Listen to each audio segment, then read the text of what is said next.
Although there's a distinction between the project panel and the bins inside it, they have the same controls and viewing options. For all intents and purposes, you can treat the project panel as a bin. Many Premiere Pro editors use the term bin and project panel interchangeably. Bins have three views. We've talked about that. You have the list view, you have the icon view, you have the freeform view. Project panel has a zoom control, so you can zoom in and out of these just so you can see more or less of what you want to see. So let's go back to the list view and double click the Theft Unexpected. This bin opens in a new panel in the same group as the project panel. You can keep as many bin panels open as you like and place them anywhere in the interface to help you stay organized. Click the icon view button.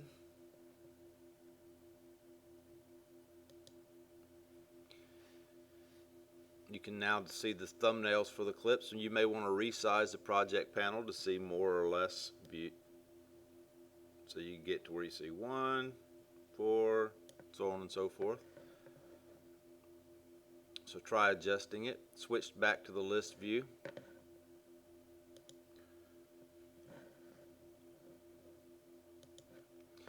Open the panel menu next to the Theft Unexpected bin name.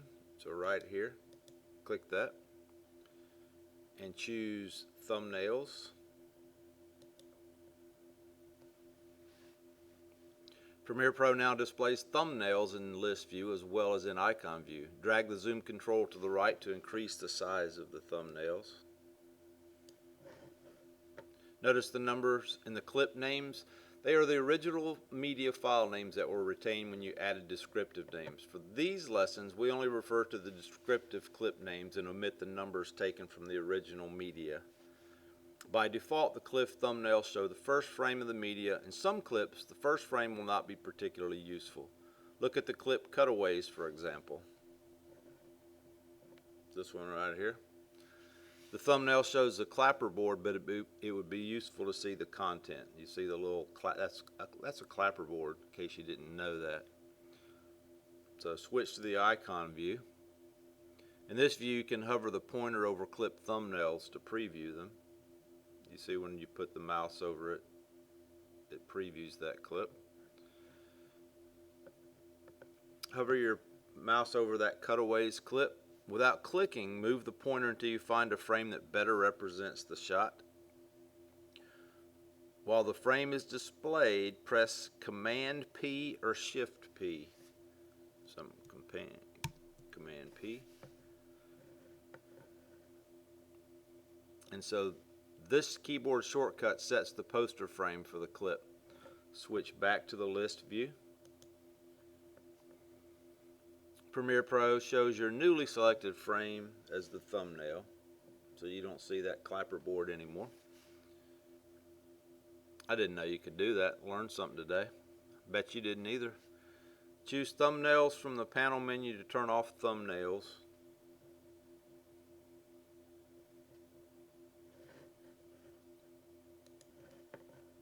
So let's do this and do that, and that turns off those thumbnails. Drag the zoom control to the left to restore the default size for clips. That's the default size.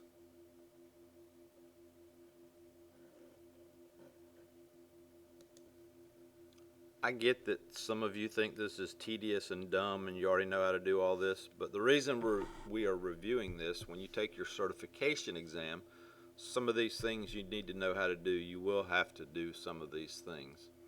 So every item in the project panel has a label color. In the list view, the label column shows the label color for every clip. You can see that over here. When you add clips to a sequence, they're displayed in the timeline panel with this label color. Let's change the label color for a title clip. So in the Theft Unexpected bin, we're going to right-click the Theft Unexpected PNG, this one right here, and we want to choose Label and Forest. Well, you don't see Label and Forest, but you see there's a little down arrow right here, so you have to scroll down to Label and then go to Forest, and it changed it to that beautiful forest green color. You can change labels for multiple clips in a single step by selecting them and then right-clicking to choose another label color. Press Command Z or Control Z.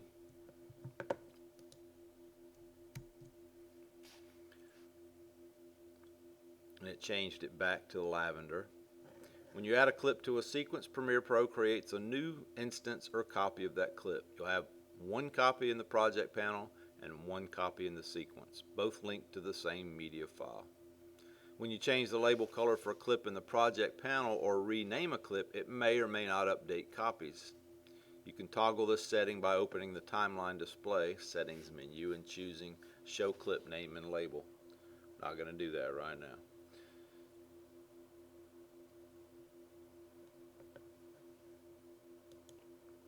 Because clips in your project are separate from the media files they link to, you can rename items in Premiere Pro and the names of your original media files on the hard drive are left untouched. This makes it safe to rename clips, which can be helpful when organizing a complex project.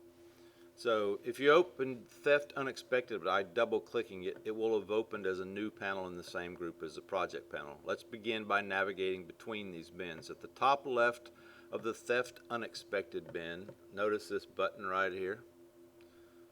That will navigate up. It appears when you're viewing the contents of a bin by opening it.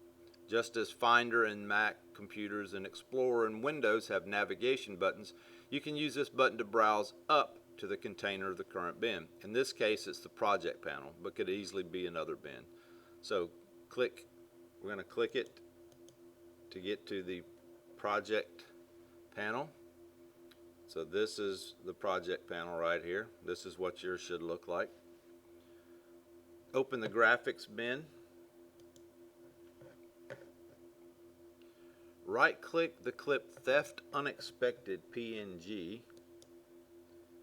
We're going to scroll down and we're going to click Rename. And we're going to type TU title BW. That is Theft Unexpected title black and white. After typing the new name, click the background of the project panel to apply it. So just click away from it and it has a new name. Right click the newly renamed clip and choose Reveal in Finder or Reveal in Explorer if it's Windows.